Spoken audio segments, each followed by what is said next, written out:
In our system of justice, a harm against any one of us is a harm against all of us. And I would often explain this to console survivors of crime, to remind them no one should be made to fight alone. We are all in this together. And every day in the courtroom, I stood proudly before a judge and I said 5 words: Kamala Harris for the people.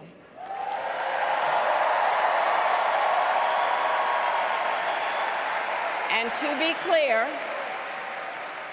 to be clear, my entire career, I've only had one client, the people. And so, on behalf of the people, on behalf of every American, regardless of party, race, gender, or the language your grandmother speaks, on behalf of my mother and everyone who has ever set out on their own unlikely journey, on behalf of Americans like the people I grew up with, people who work hard, chase their dreams, and look out for one another, on behalf of everyone whose story could only be written in the greatest nation on earth, I accept your nomination to be President of the United States of America.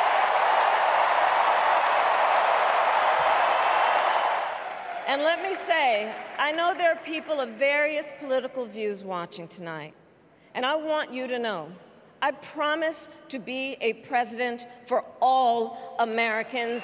You can always trust me to put country above party and self, to hold sacred America's fundamental principles, from the rule of law to free and fair elections, to the peaceful transfer of power.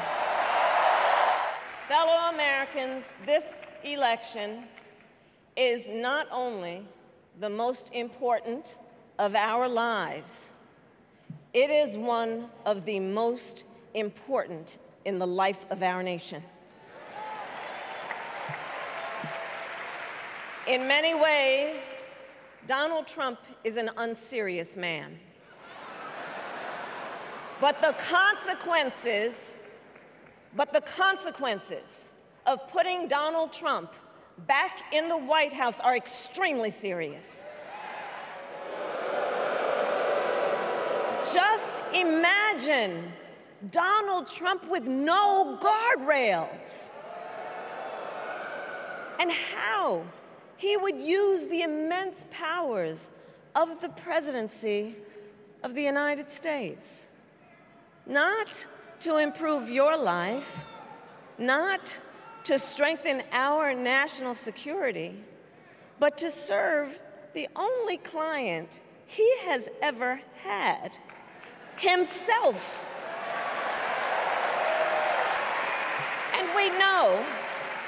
And we know what a second Trump term would look like. It's all laid out in Project 2025, written by his closest advisors, and its sum total is to pull our country back to the past. But America, we are not going back. We are not going to let him eliminate the Department of Education that funds our public schools. And we are charting a new way forward to a future with a strong and growing middle class, because we know a strong middle class has always been critical to America's success. And building that middle class will be a defining goal of my presidency.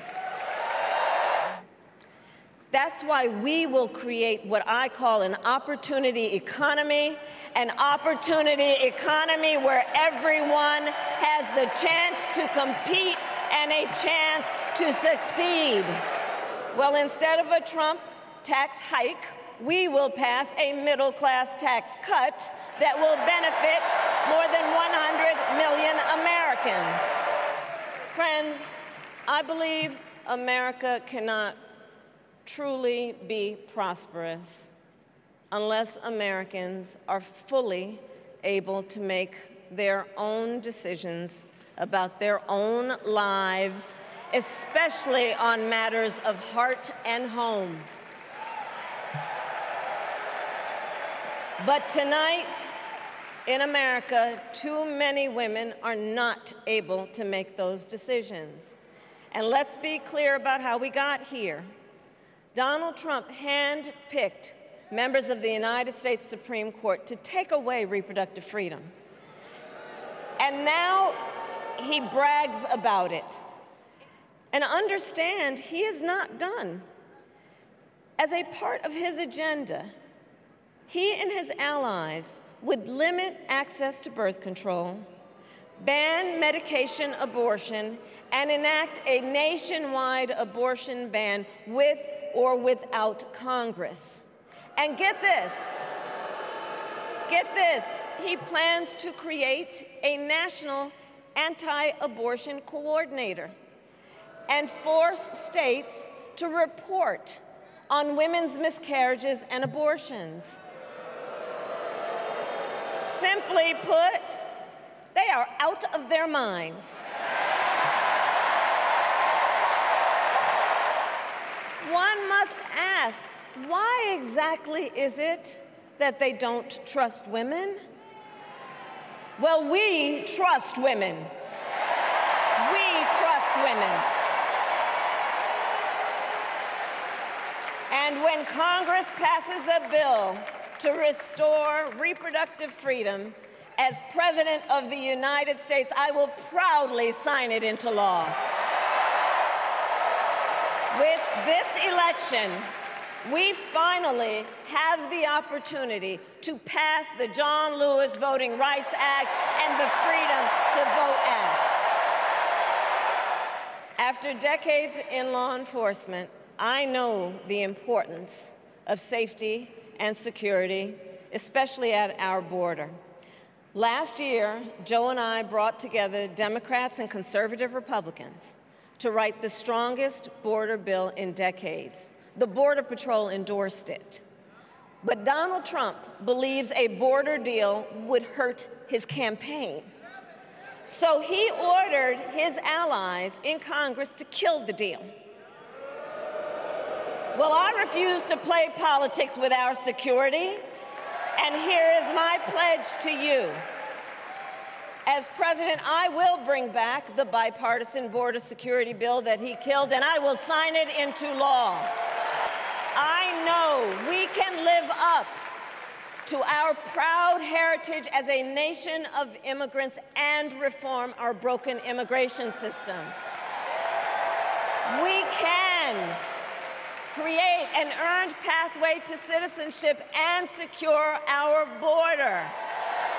As Commander-in-Chief, I will ensure America always has the strongest, most lethal fighting force in the world. And I will fulfill our sacred obligation to care for our troops and their families, and I will always honor and never disparage their service and their sacrifice.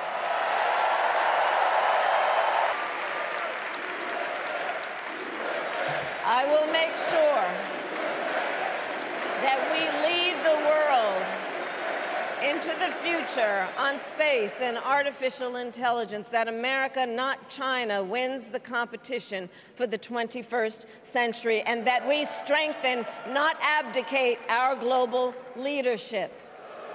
5 days before Russia attacked Ukraine, I met with President Zelensky to warn him about Russia's plan to invade.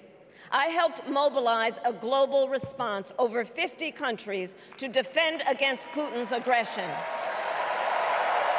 And as president, I will stand strong with Ukraine and our NATO allies.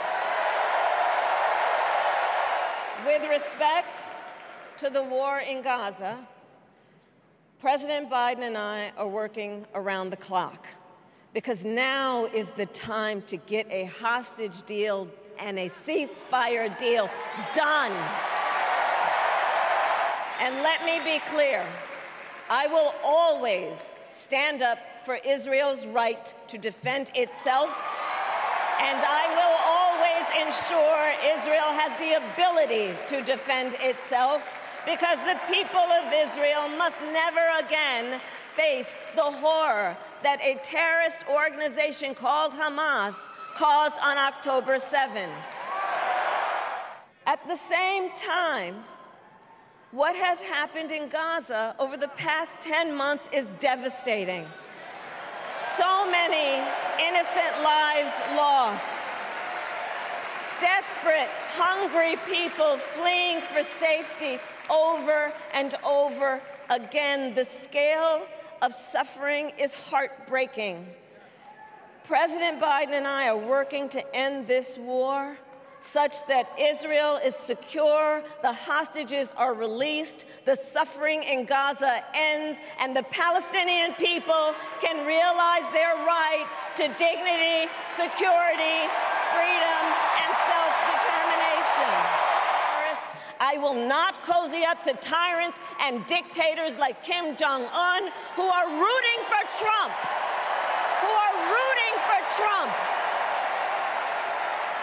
Because, you know, they know he is easy to manipulate with flattery and favors.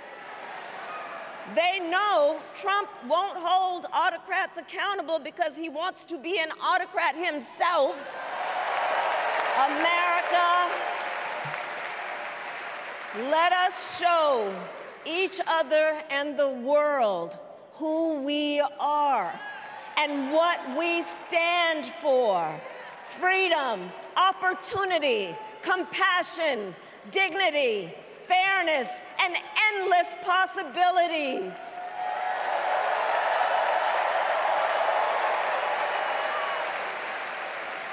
We are the heirs to the greatest democracy in the history of the world.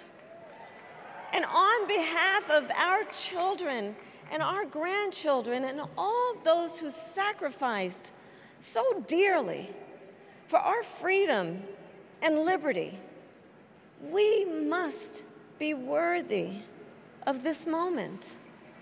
It is now our turn to do what generations before us have done, guided by optimism and faith, to fight for this country we love, to fight for the ideals we cherish, and to uphold the awesome responsibility that comes with the greatest privilege on earth: the privilege and pride of being an American.